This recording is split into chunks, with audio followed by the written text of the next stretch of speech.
buenos días a todos quienes nos escuchan a través de las ondas de Bacana. Un cordial saludo.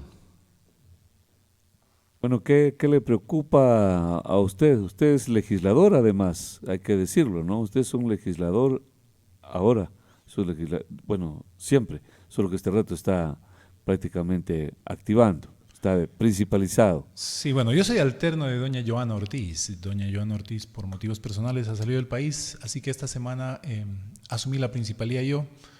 Y entre otras cosas tuvimos la oportunidad, por ejemplo, de participar en la sesión del Pleno que tiene que ver con la aprobación u observación de la proforma presupuestaria.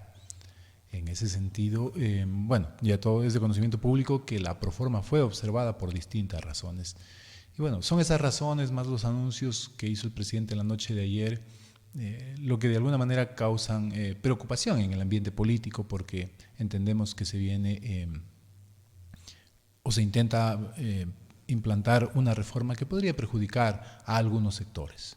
Ahora, interesante, al principal sector perjudicado, ¿quién sería? Bueno, en realidad se plantea cobrar impuestos a un sector de la clase media.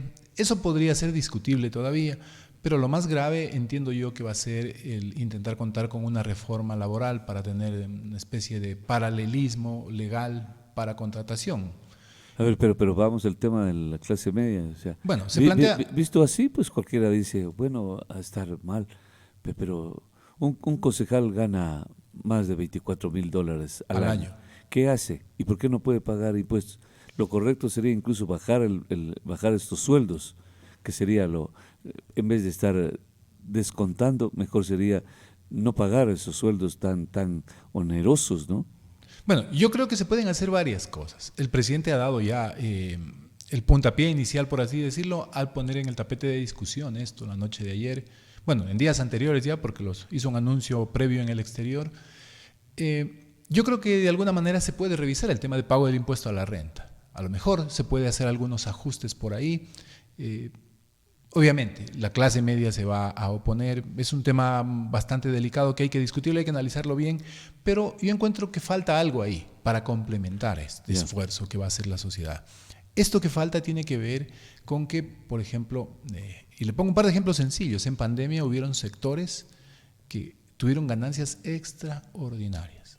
La industria de comida, ejemplo número uno. Alimentos, claro. Medicinas. También debe haber. Por supuesto, o sea, no todo el sector, o sea, pero hay sectores no específicos. Tan así. Me decía un farmacéutico, por ejemplo, eso es mentira. No. Bueno, ellos siempre defienden. Pero ¿cómo si todo el mundo acude? Sí, pero ¿sabes cuál es el problema? Decía, solo vendíamos medicina que tiene que ver con el COVID y todo eso. El resto estábamos quedando. El resto incluso bajó. Claro. Ese es el punto. Se acumulan los stocks y probablemente lleguen a vencimiento. Exactamente. Sí. No, el tema no va tanto por ahí. Va, por ejemplo, por los costos excesivos que hubieron, por ejemplo, por UCIs en el sector privado. Hay cosas... Bueno, eso fue despiadado. En algunos sectores fue despiadado. Y fue triste también, doctor, porque no había un Estado que proteja al ciudadano. Es duro que, por ejemplo, una familia pierda un ser querido. Exactamente. Y se quede endeudada. Porque no tenía plata. Se quede endeudada con 70, 100 mil dólares, hipoteque. O sea, no solamente perdieron al ser querido, no perdieron el futuro, muchas familias. Y no fueron pocas, fueron miles. Eso es lo más correcto. Yo creo que eso es indiscutible, doctor. Nadie puede objetar eso. Es decir, no nos mataba el COVID. Nos mataba la pobreza, incluso porque algunos no tenían para ir, porque no había UCI en los hospitales, entonces vamos a la clínica, pero en la clínica no, si no tienes plata no te recibo. Claro, las condiciones eran lamentables, por llamarlo de alguna manera, por intentar no polemizar en este momento, pero claro, sectores como la banca, por ejemplo, no han sido tocados y tuvieron ganancias extraordinarias en los 2-3 últimos años. 2-0, va ganando ahí. Entonces, ahí perfecto, doctor. Claro, cuando nos dicen impuestos a la clase media, pero acá, y también nos dicen rebaja del impuesto, eliminación del impuesto a la herencia, en realidad lo que nos están diciendo es, verás, este sector va a pagar y este sector de acá no va a pagar. Que son los amigos, no va a pagar.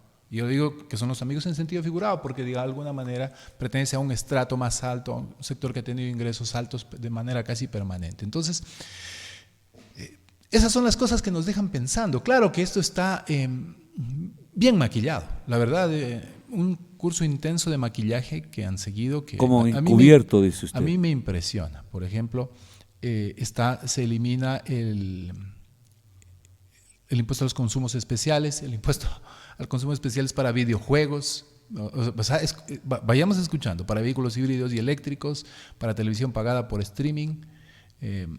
El IVA se elimina a pañales, mascarillas, alcohol, gel antibacterial, que en realidad, si nos ponemos a mirar, eso es una fracción mínima del esfuerzo fiscal que sería eliminar estos impuestos. Pero dentro de eso va más o menos camuflado la eliminación del impuesto a la herencia, que de alguna manera, doctor, si... yo entiendo que el presidente Lasso está entre dos muros. Un muro tiene que ver con las organizaciones sociales y la resistencia que va a tener en el país, y otro muro tiene que ver con los grupos que lo impulsaron a la presidencia de la República y que lo apoyaron, y no está cumpliendo con ese segundo grupo, y por eso esta es una especie de guiño que le hace como para seguir manteniendo su apoyo. La verdad es un poco preocupante lo que está ocurriendo, y lo que sí podemos decir, y en eso coincide mucha gente, doctor, detrás de esto no va a haber reactivación. No va a haber reactivación porque lo que se espera recoger son alrededor de 700 millones. Doctor, ¿por qué es tan dramáticamente cierto que todo el mundo lo está diciendo, que no va a haber reactivación económica con el gobierno, con este gobierno? Porque no cumple una ley primordial en el capitalismo. El capitalismo funciona así: para que el sistema se mueva, para que la economía se mueva, la gente tiene que tener dinero en la mano. Si yo no tengo dinero en la mano, no puedo irme a tomar un cafecito. El de la cafetería no vende los cafés, no compra café, no compra azúcar, no contrata al chico que atiende ahí. O sea, no hay liquidez, no hay circulante. No hay circulante, la gente no tiene dinero en la mano, y eso es la principal causa para que la inflación haya estado estancada. Por ejemplo, usted ha visto que hemos tenido un nivel de inflación en las cifras oficiales cercano a cero o incluso negativo en meses anteriores. Y claro, eso se debe a que los precios no suben porque nadie está comprando, o muy poca gente está comprando. Entonces, si están vendiendo poco, no van a subir el precio. Eso es una ley natural. Entonces, doctor, no va a haber reactivación. Bueno, más que natural, es una ley del mercado, ¿no? Claro. Oferta y demanda. Sí, lo que se esperaba es que se destinen esos casi 1.000 millones que nos regaló el Fondo Monetario para reactivar la economía. Usted ya lo dijo antes. Sí, yo había mencionado que, bueno, no le regalen a la gente más pobre ese dinero ya, porque habrá mucha gente dentro del gobierno que va en contra de esa línea, pero presten, pues los agricultores están necesitando dinero a una tasa baja. Si le hacen un préstamo a largo plazo, es obvio que el agricultor o los emprendedores van a devolverlo en algún momento, es decir, no se va a perder ese dinero, pero préstenlo. Lo que hicieron es tenerlo guardado, doctor, para pagar deuda externa dentro de 2 años. E incluso estaba viendo que celebran como si fuera un logro una cosa terrible. Y está acá. El Banco Central nos dice que debido al fortalecimiento de las reservas internacionales al 15 de septiembre del 2021, se ha logrado cubrir el 100% del primero y del segundo sistema de balance del Banco Central. En esos primero y segundo sistemas de balance del Banco Central está la banca privada en primer lugar.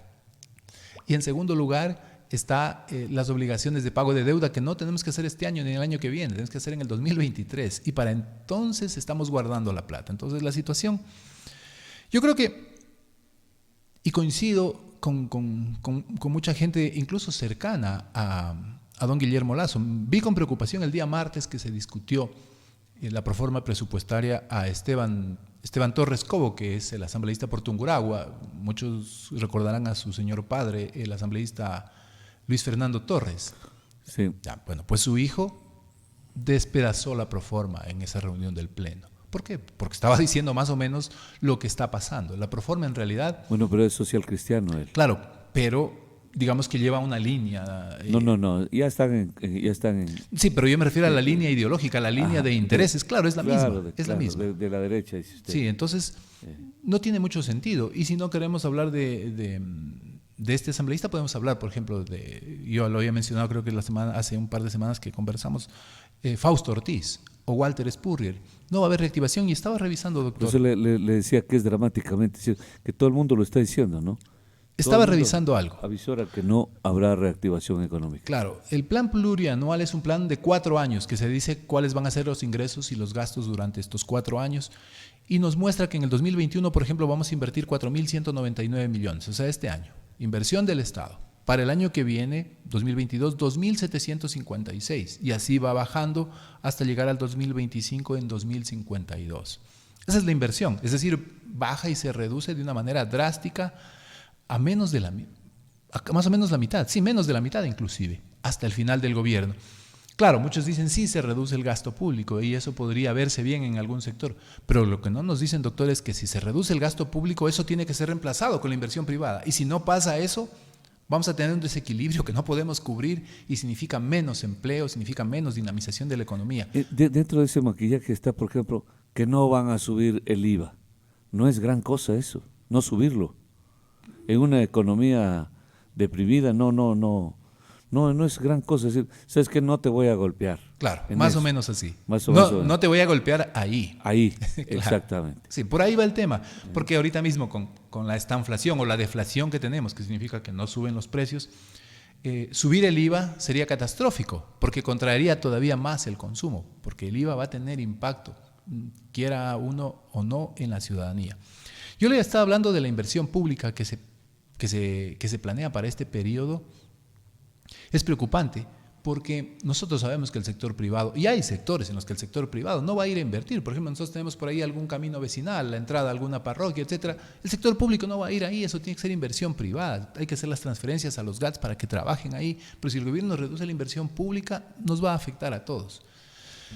Yo veo un panorama, y ahora sí ya más preocupante, porque lo único en lo que se están centrando, más allá de ese maquillaje del que estábamos hablando, es en contar con una reforma laboral que le permita al empresario bajar drásticamente salarios. Pero en cambio el gobierno propone estabilidad, propone, por ejemplo, que los contratos a plazo fijo de hasta 4 años se estabilizarán, habrá garantías. Claro, pero también nos dijo una cosa importante, que para los contratos se pondrán de acuerdo el trabajador con el empleado, con el empresario. Claro, esa por definición es una relación asimétrica en la que todos sabemos que va a salir ganando el empleador, porque va a poner condiciones y el que acepta las condiciones viene a conversar conmigo. Sí, pero en contrataciones nuevas, pero en las antiguas, claro, doctor, toda la vida gana el trabajador.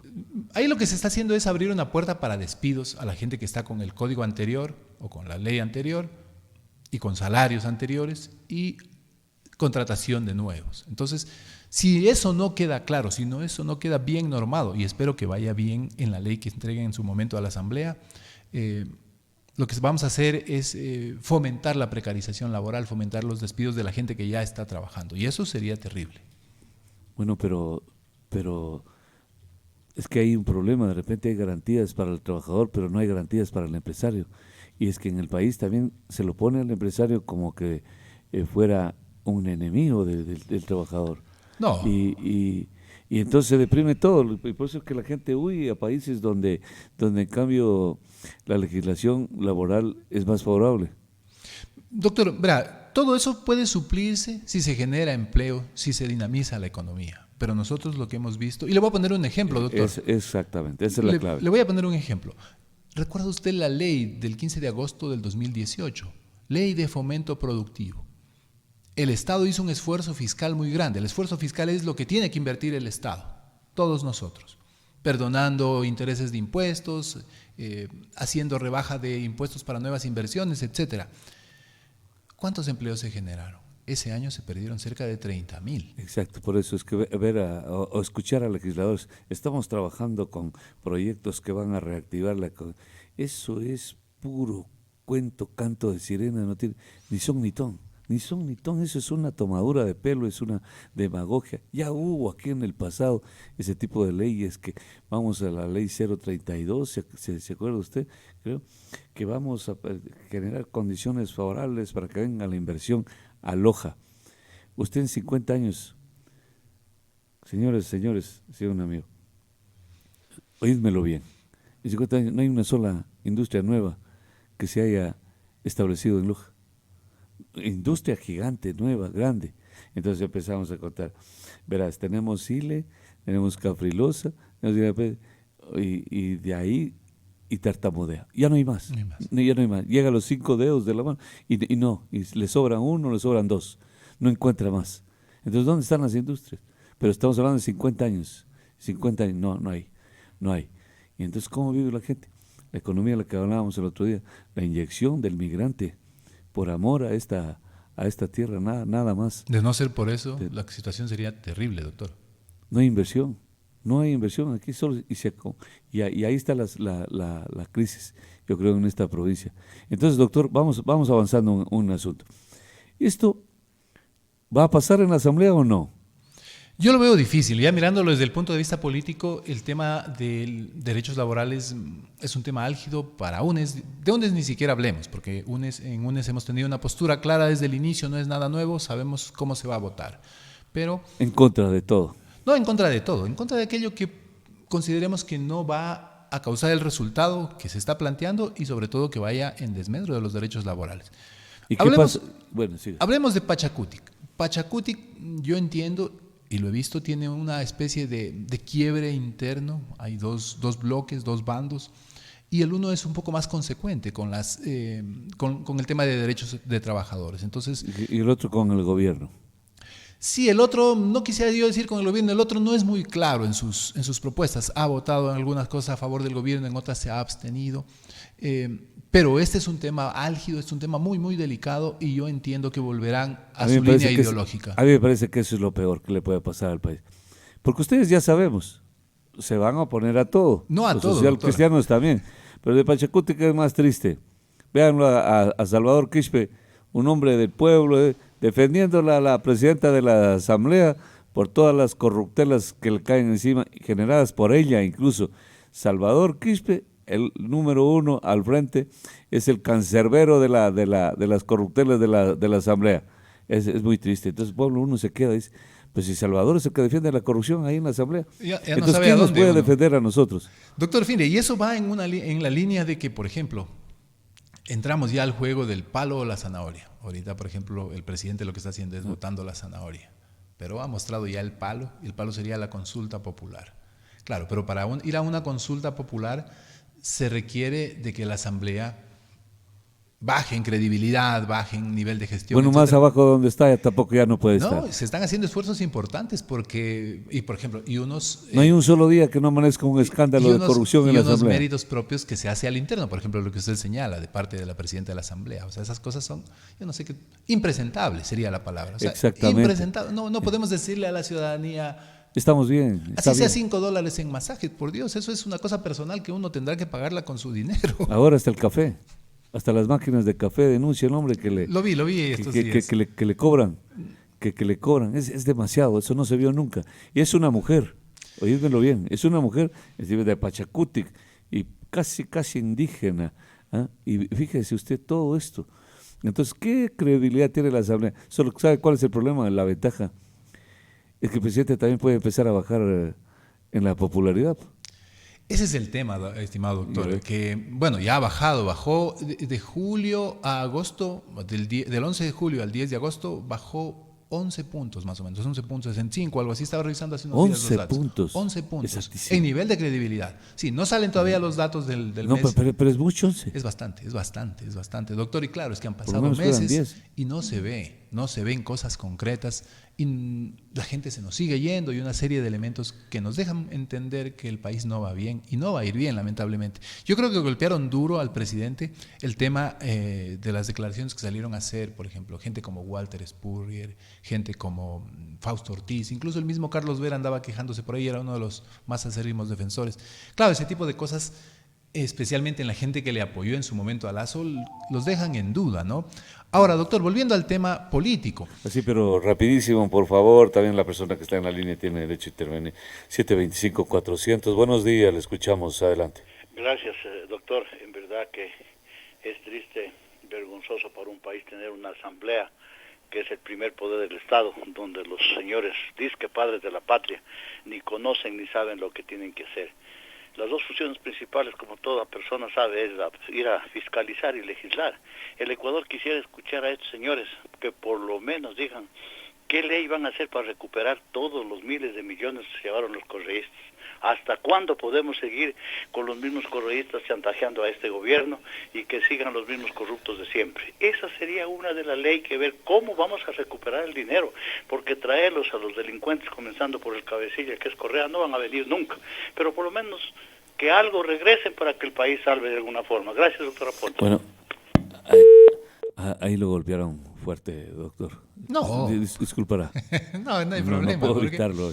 mire, la gente tiene derecho a dar a conocer su punto de vista. Y yo respeto mucho lo que acaba de decir el caballero. No lo comparto, obviamente. Pero yo creo que sí es bueno aclarar algunas cosas. A ver, ¿se acuerda usted de la ley de fomento productivo? No, de desarrollo fronterizo, quiero decir. La que se supone que va a desarrollar toda la franja sur en la frontera. Pero esa la vengo oyendo desde que, Claro. Palabra de Dios, desde el retorno a la democracia. No hay legislador que vaya a la asamblea y diga, nosotros estamos trabajando para el desarrollo fronterizo y yo quiero morirme de la risa y no me da risa porque me muero de las iras, entonces no me da risa, quiero reírme y no puedo. Pero la hemos escuchado la vida entera. Claro, doctor. Mire, y por ejemplo, lo que pasa es que, como este maquillaje que del que acabamos de comentar, hay muchas cosas que suenan bonitas, que nos dicen esto, lo otro, que se destinará a crédito más barato, etcétera, pero no nos dice de dónde va a venir, no nos dice qué montos. Hace ya un poco más de un año más se aprobó esa ley. ¿Cuántas empresas se han afincado en la franja de 40 kilómetros de la frontera? Más o menos ninguna. Más o menos, como dice ¿cómo es el doctor? Como ni una. Exacto. Marcos Hidalgo. ¿Cuántas se van Como a afincar ahí en los próximos 10 años? Sabemos que ninguna, porque solamente se ha trabajado en una parte, que son los estímulos, pero no se ha dicho de dónde van a salir los estímulos. ¿Sabe, doctor, lo que falta? Y eso es importantísimo. El crédito. Necesitamos crédito y aquí sí tenemos que exigir que el presidente cumpla con su oferta de campaña. Si no quiere los 30 años, perfecto. Con 10 años es suficiente, pero con un interés bajo y que se aumente la cantidad Doctor, de dinero. ¿no será por eso que no se puede armar el directorio de Ban Ecuador, que él ofrece llamarlo incluso Banco de Fomento? ¿No será por eso que nadie le quiere aceptar? Porque el gerente general, el presidente del directorio, tendrán que resolver esa oferta de campaña, que en orden de preeminencia es la más importante. Haber ofrecido la reducción de los intereses, por lo menos en esa banca, y que hasta ahora, fíjese lo que se dio un fenómeno, que no hay que escandalizarnos de todas maneras, hasta mientras, no solo que no bajó, sino que subió el interés en el Banco de Fomento, subió por el tema de las compañías de seguro, subió hasta ahora, pero bueno, uno dice, oye, pero estamos apenas 3 meses, la gente enseguida sale, dice estamos 4 meses, no, pues yo también estoy de acuerdo, digo, sí, está bien, 4 meses. Hoy 4 meses. 4 meses, pero verán que el reclutamiento es 3 meses, si el recluta es 3 meses, tienes que adaptarte, hermano, a los golpes a que te dan en el cuartel, pobres cochos, pues la pandemia los salvó, que ya no hay conscriptos, no hubo conscriptos, entonces una vez que pase los 3 meses, una vez que hayas aguantado palo 3 meses, y el resto del palo ya no te importa. Entonces, así era el reclutamiento. Les decían así, los consolaban a los pobres cochos. Entonces los 3 primeros meses no les dolía el palo. Al 4.º mes ya no les dolía. No es que había pasado el palo, sino que simplemente ya no les dolía. Entonces era eso muy triste.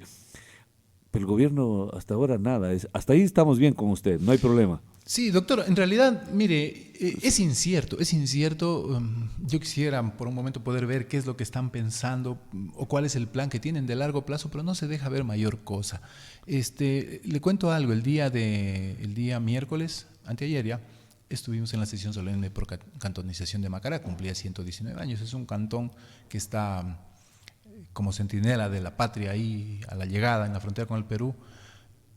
Que bailaron, ¿usted estuvo bailando ahí? No. Porque han bailado por miles ahí, qué aforo, ni qué aforo. Qué COVID, ni qué COVID. Ni qué COVID. Usted viera las imágenes. No. Y no he estaba visto, viendo, digo, ¿y dónde está el doctor Juan Carlos? No, yo no me quedé, lamentablemente. Bueno. O afortunadamente, no. No, claro, porque eso sí es impresentable. Estuve en la sesión solemne y en la tarde hubo algo súper interesante. Ya que el gobierno no nos da nada, por lo menos vamos a bailar. Los 4 asambleístas se reunieron con la gente, con las asociaciones de agricultores, con los productores. Claro, y la realidad que nos describen los agricultores especialmente es... No sé qué palabra utilizar. La verdad asusta un poquito, doctor, porque tienen un problema entre manos muy grande. Uno de esos, por ejemplo, tiene que ver con el canal de riego Macará. Ese canal tiene ya más de 56 años, mucho más creo. Tiene 42 kilómetros de longitud y está que se cae a pedazos. Doctor, regáleme un paréntesis, por favor. Seguro. Hablábamos de las industrias que se generaron en Loja hace 50 años. Y de verdad, superan los 50 años, debe bordear ya los 60 años y más. En los canales de riego es exactamente la misma historia. Usted lo acaba de decir, son más de 50 años. No se ha abierto, no se ha descubierto un canal de riego en 50 años, ni de 1 metro. Ese es otro atraso y otro salto. Y vayan a ver las leyes de fomento del desarrollo fronterizo que tenemos para los pueblos. ¿Y qué necesita la gente del agro? Agua. Agua. Este pueblo tiene sed de justicia y sed de agua. Ahí me la gané. Hambre y sed de justicia, dice la escritura. Claro. Pero va en la línea, doctor. Mire, yo le cuento algo. Bueno, se hizo el canal de Río Zapotillo, pero como usted dice, en efecto, eso se diseñó hace muchísimos años. Eso iba décadas ahí botado. Claro, en la dictadura. Claro. En la dictadura. Pero de ahí acá no hemos tenido mayor desarrollo en ese sentido. Ahora, yo quería empatar esto con algo que dije en la sesión solemne, porque me tocó intervenir y básicamente tiene que ver con el discurso de la reducción del gasto público. Nosotros ya les había mostrado en cuánto se va a reducir la inversión en estos 4 años del gobierno, de 4.200 millones prácticamente a 2.025 millones. Eso tiene un impacto grandísimo en la economía de las familias, en las posibilidades de desarrollo, pero por sobre todo en obras como estas que necesitamos. A 40, 50 millones que costará ese. Solo el estudio vale más de $800,000. Claro, el no hacerlo, el que el Estado no invierta significa condenar a esos pueblos a que tengan ese problema de forma permanente. Estamos restándole oportunidades. Una pobreza sempiterna ahí. Y doctor, el problema del agro es dramático. Claro, y se empieza a convertir ya en una bomba de tiempo. Yo le comenté hace unas semanas el tema de los maiceros. El tema de los arroceros no es distinto. Los insumos suben de precio, y claro, el gobierno no puede sostener el precio del arroz. Me reclamaba un amigo, dice que tanto que defendemos a Puyango, que no tiene 1 metro de asfalto en esta administración provincial, que no hay nada ahí. Todos votaron por el correísmo, vinieron votando sostenidamente por el correísmo. Y pregúntales qué les dio el correísmo, por qué lo querían tanto a Correa. Hasta las últimas elecciones barrió el correísmo. Dice, ahí está, lo tienen los alcaldes del correísmo, las juntas parroquiales son correístas. Pero pregúntales qué les dieron, me han reclamado a mí. Tú defendiendo al Arenal, que no tienen una vía de 5,5 kilómetros, pero pregúntales qué les dio el correísmo y por qué lo quieren. ¿No sabe usted, tal vez? Le cuento, sí. Yo tengo, Cuente, doctor. Yo cuando no tengo datos prefiero callarme porque a veces... Claro, pero sí tengo un dato súper interesante, ¿verdad? Usted se mueve con datos estadísticos, está bien. En los 10 años en los que estuvo al frente, y ni tanto en los 10, sino en los 8 primeros, pero digamos en los 10 años en los que estuvo Correa, en la provincia se invirtieron, aparte de todo lo que se daba a GATS, 1.650 millones. Si dividimos 1.650 para 10, nos da 165 millones. 165 millones es más que el presupuesto del GAT Loja, del municipio y del gobierno provincial juntos. Es más. Totalmente de acuerdo. Claro, y eso se invirtió cada año, fíjese. Entonces, claro, se hicieron obras pequeñas, pero más allá de eso, doctor, yo creo que, mejor dicho, estoy convencido de que se vio una cosa. La economía se dinamizó. O sea, yo creo que fue por la carretera a la provincia del Oro, por ejemplo. Vieron que eso era un desastre. Una persona se podía hacer 3 horas, 4 horas en la provincia del Oro. Vieron una carretera grande que nadie les había hecho y lo valoraron. Sí, pero lo mismo que le hacen al gobierno provincial, ¿no? Sí. Ven una carreterita asfaltada con emoción al asfalto. Qué agradecida esa gente, porque nunca vieron nada, ¿no?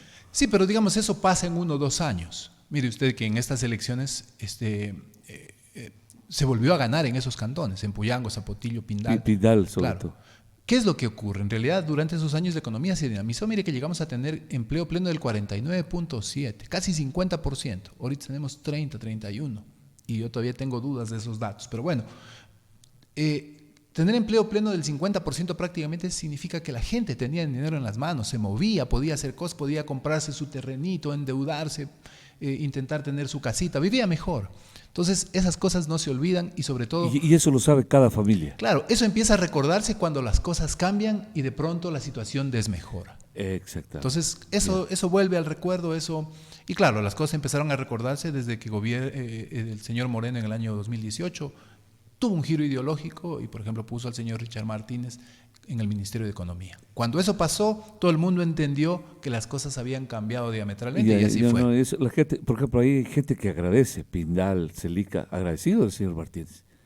Y usted, yo y todos, porque dio platita ahí, 5 millones. Pero fíjense, otro ejemplo que algún rato lo hemos de tratar, otro ejemplo de lo que es el populismo.